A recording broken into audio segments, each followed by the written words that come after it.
15 piece করে এটা এক পিস মাংস আর ভাত 100 টাকা। 100 টাকা এটা, কারণ 1 কেজি মাংস তো 15 পিস করে আমি, যাতে মানুষ সস্তাতে খাইতে পারে। এই জন্য ভাত আর গরুর মাংস 100 টাকা। যেরকম একটা মুরগি আছে, এই যে মুরগি, 1 পিস মুরগি ভাত 80 টাকা। 80 টাকা, হ্যাঁ। আর এবং অনেক আইটেম আছে।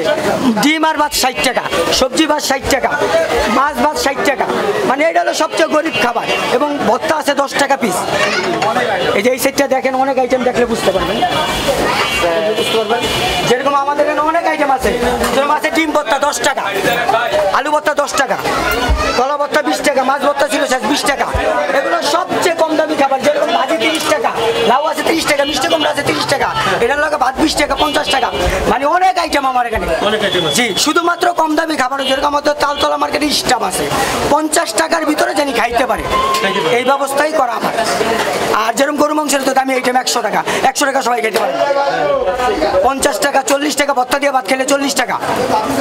সাধারণ মানুষের জন্য কি আসলে যারা গরিব, যারা খাইতে পারে না, আসলে গরিব তো 8-10 জন প্রতিদিন ফ্রি খায়। এটা ফ্রি কতজন খাওয়ান? ফ্রি 8-10 জন প্রতিদিন। এটা কোনো সমস্যা নেই আমার। এটা 8-10 জন প্রতিদিন ফ্রি খাওয়াই। এটা আছে, জিজ্ঞেস করলেও পাইবেন অনেকজনের কাছে। এনে থাকতে পারে 2-1 জন যে আমি গরিব, ফ্রি। 8-10 জন প্রতিদিন ফ্রি।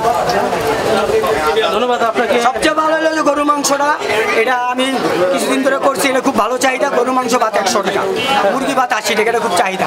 কেমন খাবার? কেমন? অনেক ভালো ভাই, হ্যাঁ অনেক ভালো।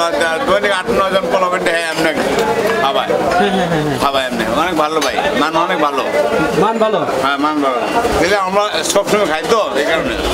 এই জন্য কি ভাত খাইতেছেন আজকে? গরু দেয়া প্রতিদিনে কি গরুর মাংস দেখান নাকি? না, গরিব মানুষের মেয়ে প্রতিদিন পারে। গরুর মাংস তো 100 টাকা। 100 টাকা, হ্যাঁ 100 টাকা। এটা কি আপনাদের সুবিধা হচ্ছে নাকি? সুবিধা। খাবার ভালো ভালো। কি দা ভাত খাইতেছেন? গরুর মাংস আর ভাত। গরুর মাংস আর ভাত কয় টাকা? 100 টাকা। এত কমে গরুর মাংস দেওয়ার? সস্তা দেয়। সস্তা খাওয়াইতেছে। হ্যাঁ তাই? হ্যাঁ। ও আচ্ছা, তাহলে আপনাদের খেয়েও ভালো লাগতেছে নাকি? না, খেয়েও ভালো লাগছে। ভালো ভালো লাগছে। ভালো ঘরোয়া পরিবেশে। ঘরোয়া পরিবেশ। খাবার ভালো। খাবার ভালো। খাবার ভালো। কোন জায়গা থেকে আসছে? আমরা খিলগাড়ি। খিলগার। বাসা মাদারটেক। বাসা মাদারটেক। মাদারটেক থেকে চলে আসছে। হ্যাঁ মাদারটেক থেকে চলে আসছে। হ্যাঁ ভালো। হ্যাঁ ভালো কারণে। জি আর একটু বলবেন, এই এত কম দামে সব সময় খান নাকি? সবসময় আমরা খাই যাই। ঠিক আছে। আমি তো আসলে আমিও গরিব মানুষ। আমি চেষ্টা করি যাতে একটা গরিব আইসা কম দামি খাবার আমার দোকানে খাইতে পারে। ইচ্ছা করলে আমি অনেক দামি খাবার বিক্রি করি, তেহারি কাচ্ছি। কিন্তু এগুলো না কইরা আমাদের মার্কেটে যেমন গরিব কিছু লোক আছে, গরিব যেরকম সেলসম্যান, এই সেলসম্যানগুলোর বেতন কম 10-12 হাজার টাকা। ওরা কয় মামা জানি 40 টাকা 50 টাকা আমরা ভাত খাইতে পারি। এজন্যই ওদের জন্য বিশেষ করে এটা।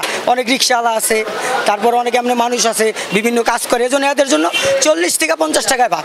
এই চিন্তা কেন আপনার মাথায়? এই চিন্তা গরিব মানুষের জন্য। গরিব মানুষের জন্য? জি। নাকি রাজনীতি করবেন এমপি? না, এরকম কোনো কিছু নেই। এটা হোটেল তো আমার অনেক বছর ধরে, আমি তো এইভাবেই খাবার বিক্রি করতেছি। আমার এই হোটেলের বয়স হইল 8 বছর এবং আমি এইভাবে কম দামে সবসময় খাবার বিক্রি করতেছি। এটা নতুন না যে আজকে শুরু করলাম, আরও আগে থাকতেই। সামনে কি চিন্তা ভাবনা রয়েছে? সামনে কম দামে খাওয়া মানুষের, গরিব মানুষের জন্য, আর কিছু না, গরিবদের জন্য। Thank you.